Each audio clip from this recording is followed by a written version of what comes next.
Ooh, I think that winter is coming. Winter is coming. Where are you? Down there. So, time for another vlog. It's just a life update vlog. Today I want to talk about basically why we fear death. And I think the answer is quite simple. If you think about it this way, if the species was alive today that didn't fear death, it wouldn't last very long, would it? They'd all be running into some little difficulty somewhere and killing themselves because it's just too much effort. And that is the real reason we've got natural instinct to fear death. That's why so many religions and belief systems will punish you for taking your own life. It's like the biggest sin or whatever. Though when such belief systems or political ideologies or whatever need to use you, your sacrifice to support their gain, then all of a sudden if you do it just for that reason, all of a sudden you're going to live in paradise or heaven or whatever, forever, eternally blessed, because you took your life for that reason. But if you took your life for any other reason, oh, damnation in hell, hellfires, rot in hell and all that crap. But yeah, the real reason is most of the species over time that didn't have a fear of death didn't really last very long. They had no survival instinct to want to continue to live. And I think this is also linked to the fact that when you look at suicide rates, why is it that 3 times more men take their own lives than women? Well, the simple matter is, men have had centuries or millennia of fighting in battles to save their families and things like that. So they can justify taking their lives a lot easier, doesn't all the... Oh, hello Mr. Train. Bye bye Mr. Train. But yeah, for a man it's basically like, you don't need me, I can't see a point of being here, or I'm doing this to preserve the life of others, blah blah blah, or I'm doing this to protect my community, or whatever, or I'm taking myself out of the picture to make things easier for others, that sort of thing. That's how depressed men it's a lot easier for a depressed man to take his own life than a depressed woman. I find that a lot of the time a depressed woman doesn't really want to take their own life. They're just doing it for attention. They're just doing it for, you could call me a chauvinistic pig if you like for saying this, but the fact is, telling the truth is not going to stop me from letting you call me a chauvinistic pig. I'll still tell you the truth. I don't give a rat's arse what you think of me. In fact, I don't give a rat's arse what the whole human race thinks of me, because that's my current state of mind. It's like, stuff humanity, let's get in touch with my alien friends to wipe these fuckers out, because I'm absolutely sick of them. Come on, Whitey. Yeah, so, yeah, that's my current mental state. But anyway, going back to why men commit suicide more often than women, that is the reason. A woman will do it for attention, a man will do it because it's just in his instincts. It's it's built in for a man to sacrifice himself a lot easier than it is for a woman. The easiest way for a woman to kill themselves, or a female, is if like a predator's approaching the nest, and she'll put herself in a way to save her children. That's the easiest way for that. But for a man, fighting battle, he doesn't have to worry about maternal stuff and that. He's just like, I don't really want to commit suicide. I'll fear death, I'll fear damnation and everything, but if someone's running at me with a sword, I'll throw all caution out of wind and fight back. That's what a man will do. Man's got his instinct to put his own safety aside and fight for the pack a lot easier than a woman. So that's basically why more men commit suicide than women. Well, I've just thought of this, so I'll have to what I think is the most relevant part.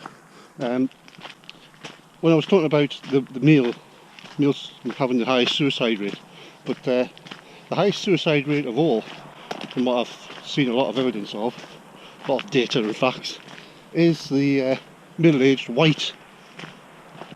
Caucasians. middle-aged white male Caucasians.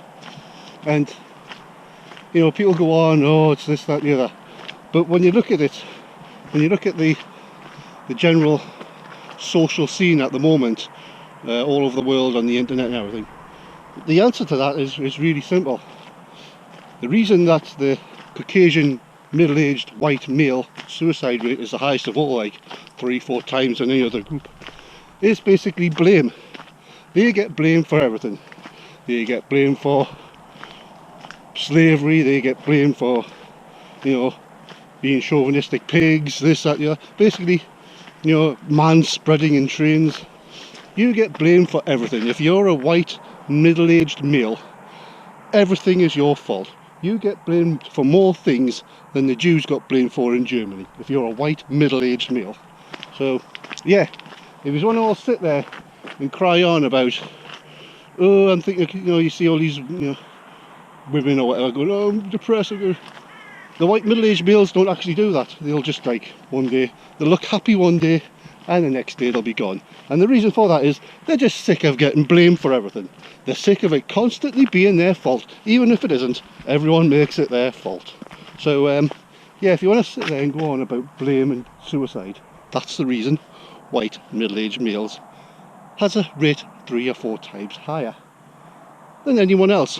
And that's why, you know, looking at some of the shit I've had to put up with in my life, that's why a long time ago, if I had a gun, I would have probably blown my head off as well. The only thing stopping me is the pain of getting there, not death itself. Anyway, hopefully I did that up in the relevant part. Because we're nearly at the end of a walk, aren't we now, Wiley? Wiley. But anyway, this vlog is about death, and you know, I've looked at all the reasons why people fear death, and that is the main reason. So now to go into death itself, what is death? Well, you know, you can't say that you're going to go to heaven or paradise, or which, yeah, sounds a bit like, you know, hocus pocus in a simulation rubbish, you know. If you're a good little program in this simulation, you get put into another simulation where you get rewarded for being a good program in that simulation. It's basically, we're talking about this reality and the next reality after this one. So, no, I think death is probably more like, the things that I've looked at is, I've read a lot of physicists going on about space-time theory, and the one that always gets me is they say that all time and events exist already. So what that means is, and will always exist, so what that means is, someone who died in the 1700s, their life still exists. You know, that data still exists in the universe, and it always existed before 1700s as well. It's like, if I were to have a kid, their whole life exists already, and will always exist. So, you know, the theory of your death being the end, well, it's the end of that part of time, but that timeline exists, that piece of time always exists, so your life always exists. So, I know that might be a bit too out there for most people to wrap their little brains around, but when you think about time as a dimension, like up, down, left, right, it kind of makes sense. Right, let's navigate these stairs. And then you go and put you on the lead. Up you go. Just a bit like, just love sick. You're missing cashew, aren't you? You're love sick because you're missing cashew. She's like, I don't want to do anything. I don't want to do. You can't see him till next week. Come on, up the stairs. Up the stairs. Now then, let's go. Up the stairs. She usually pulls me up these, but she's been like very moody. Very moody because she's missing cashew. She's missing her boyfriend. You're missing cashew. Yeah. Put your coat back on, you silly Billy. Rattling it off. You need to keep you warm, it's getting chilly now. There you go, try to do this while holding the camera. Come on in. I'm going to drag you up the stairs these days until you pulling me. Yes. Right, shall we clear that way? Clear that way. Okay, off you go then. Come on, faster sniffs. Sniff faster. Hi, so, and anyway, so for death, I don't really fear death anymore. To me, I'm more curious about it. If I could find a fast way to kill myself like that, like if I had a gun, I probably would have done it already, to tell the truth, because I'm pretty sick. I'm pretty bored of this life. You know, when I sit here thinking, oh, what if I win the Euro Millions and that? Yeah, I probably have a year of going mad spending and all that sort of rubbish, but there's nothing else. This is boring. And that's kind of my philosophy right now. If I could find a fast way to do it, fast painless way to get there, I would probably have taken my life already. It's not death itself I fear. It's the pain of getting there. It's the pain of taking pills that take hours to work. You be in hospital suffering, or you have a risk of actually not dying. I think the risk of actually not dying is the biggest thing, because imagine you came back after taking half a bottle of scotch with a pack of codeine. You'd pump your stomach, you would have had all this neural damage in your brain. You know, you'd be like, you'd suffer like, you'd be stuck in eternal purgatory. You'd be in a life of purgatory. Maybe that's what purgatory is. If you try to commit suicide and it doesn't work, you're going to have a life of purgatory where half your body works. You're mentally disabled, properly mentally disabled. Not fake bullshit. I'm depressed. I want a sick note for 2 months off work. Not that kind of mentally problems. Properly mentally disabled. Yeah, you'd have to live in a life of purgatory of that. So yeah, I've sat here. I've looked at my life and I thought, yeah. If I just had that reminds me of a back in the 90s when I went through my poetry phase. I wrote this poem once, and I think it was called Easy Way Out. I think if I remember it off the top of my head without finding a note of it somewhere buried deep in one of my floppy disks from the 90s. How did it go? I think it went something like, give me a gun so I can blow off my face. Give me a gun so I can end this disgrace. Give me a gun so I can end it all now. Give me a gun, straight away it's done. Pow! And how did it go after that? I think it went, razors, pills, sharp sticks and knives. These other things will just not do. To bring a quick end to your lives, you need a quick way to get through. A gun is just like I said, you just hold it right up to your head. Just one little trigger pull and then you'll go. And your true bliss, you'll truly know. That one was called, what was it called again? Yeah, Easy Way Out. And yeah, I think I've got to get myself a plane ticket to America sometime and let's go to the shooting range again. Oh, I love the guns here. Bang! I think that would be the best way to go. In fact, I read about Hitler's bunker. Not that I'm a Nazi fan or anything, but before he shot himself, he asked his doctor, you'd seen some people in the war that had head wounds, had really massive brain damage and everything, but they were still alive, and he didn't want that. So stop eating crap. You're not out to eat crap. You're here to sniff and eat and poo and walk. But, yeah, he asked his doctor what's the best way, the temple, to make sure that my brain is actually destroyed and I will actually die. There's absolutely no chance that I'm going to have to, still be alive when the Russians capture us and all that rubbish. And he said, well, what you want to do is you want to get the gun, reverse it backwards, so you're holding it like this, and you want to put the barrel up into the, when you touch your tongue at the top of your mouth, it's kind of like that slit. It's like I don't know, it's like an air orifice that goes through your nose at the top of your mouth. So what you want to do is you want to put it right there and make sure so that way it will blow right off the top of your head. And this is where all your motor functions, this is the cerebral cortex. Basically it will guarantee that maximum damage is done to your brain, so there's absolutely no way that you might survive it. He even give the right, he even said something along the lines, what was I reading? Yeah, you don't use a hardened tip bullet, you have to use a soft caliber. What a soft caliber bullet is, a lot of police units in America or whatever around the world will use harder bullets that will go straight through you.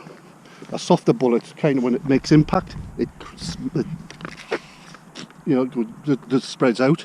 So when you use a softer tip one, it will go through your head with the same force, but it will do a lot more damage.